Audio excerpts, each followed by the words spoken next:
हमारी nuclear policy का सवाल है, उसमें नो फर्स्ट यूज कि आज तक हमारी पॉलिसी यही है।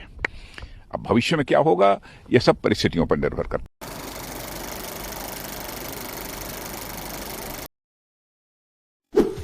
पहलगाम टेरर अटैक के बाद भारत ने ऑपरेशन सिंदूर के अंडर पाकिस्तान और पाकिस्तानी ऑक्यूपाइड जम्मू कश्मीर के अंदर जितने भी टेरर कैंप्स थे उनको ध्वस्त कर दिया।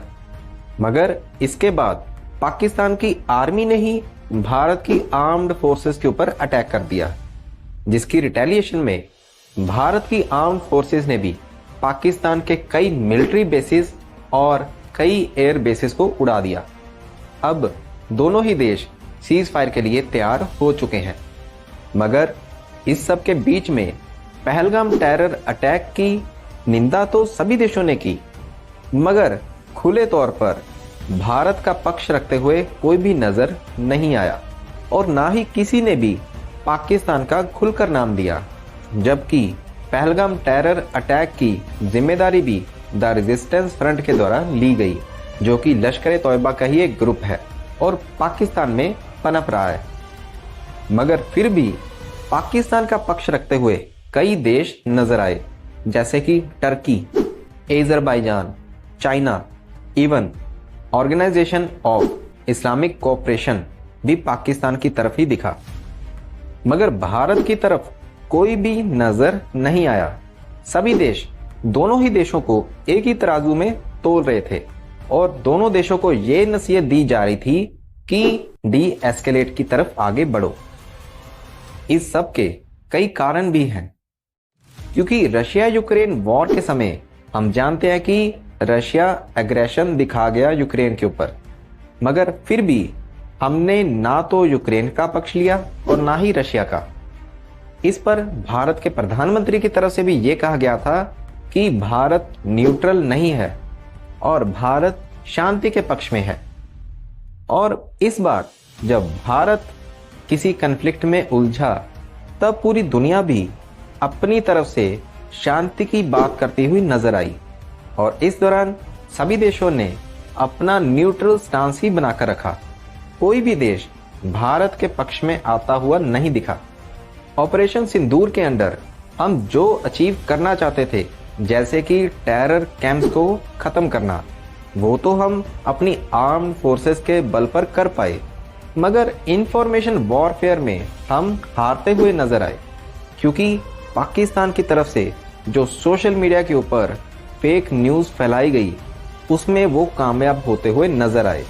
इस दौरान पाकिस्तान के जो टॉप लीडर्स हैं, वो भी कई इंटरनेशनल न्यूज नेटवर्क्स को अपने इंटरव्यू देते हुए नजर आए, मगर भारत की तरफ से ऐसा कुछ नहीं किया गया। इसीलिए भारत की तरफ से भारत के विदेश मंत्री को आगे आना चाहिए था, क्योंकि उनकी बात को सुना जाता है। इसलिए उनकी तरफ से अगर कोई पक्ष रखा जाता तो पूरी दुनिया उस पर यकीन कर सकती थी, क्योंकि भारत का जो मेन स्ट्रीम मीडिया है वो तो कहीं और ही गुम था। इसलिए इस समय उनको भी अकाउंटेबल बनाना जरूरी है, ताकि वो भी खबरों को तथ्यों के साथ सामने रखें। भारत को अपनी विदेश नीति में भी सुधार करने होंगे, क्योंकि इस बार हमने देखा कि कोई भी देश भारत के पक्ष में नहीं दिखा और ऐसी सूरत में भारत के लिए दिक्कत खड़ी हो सकती है कि जब सामने चाइना होगा। इसलिए भारत को नए पार्टनर चाहिए होंगे जो भारत का पक्ष लें आगे आने वाली मुसीबत के समय में, ना कि न्यूट्रल स्टांस बनाकर रखें। हम शांति के पक्ष में हैं, मगर शांति के लिए आपका ताकतवर दिखना जरूरी है, ताकि पूरी दुनिया हमें और हमारी बातों को सीरियसली ले।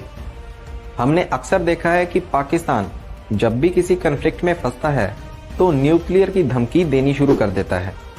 इसीलिए पूरी दुनिया डरकर पाकिस्तान का ही पक्ष लेना शुरू कर देती है। इसलिए ऐसा लग रहा है कि समय आ चुका है कि भारत को भी अपनी न्यूक्लियर डॉक्ट्राइन में चेंज करने की जरूरत है, क्योंकि भारत का इस समय जो स्टांस है वो नो फर्स्ट यूज पॉलिसी का है। मतलब कि अगर कोई देश पहले भारत के ऊपर न्यूक्लियर अटैक करता है, तब भारत ऐसा रिटेलिएशन करेगा कि दूसरा देश बच ही नहीं पाएगा। हालांकि ये पॉलिसी ठीक है, मगर समय के हिसाब से हमें इसमें चेंजेस करने की जरूरत है। इसलिए भारत को ये चाहिए कि न्यूक्लियर डॉक्ट्राइन में चेंजेस करके इसको फर्स्ट यूज पॉलिसी बना दिया जाए इन केस ऑफ थ्रेट, ताकि भारत के ऊपर किसी भी तरह का हमला करने से पहले सामने वाला 1000 बार सोचे। इससे यह भी हो सकता है कि जो देश भारत के खिलाफ हैं वो इंटरनेशनल फोरम पर भारत को एक एग्रेसिव कंट्री बोलना शुरू कर देंगे। उनके बोलने से हमें फर्क पड़ना नहीं चाहिए, क्योंकि हम सिर्फ अपनी डॉक्ट्राइन में चेंजेस करने की बात कर रहे हैं, ना कि किसी देश के ऊपर हमला करने की। और वैसे भी देखा जाए तो भारत और भारत के नागरिकों की सुरक्षा के आगे कुछ नहीं है।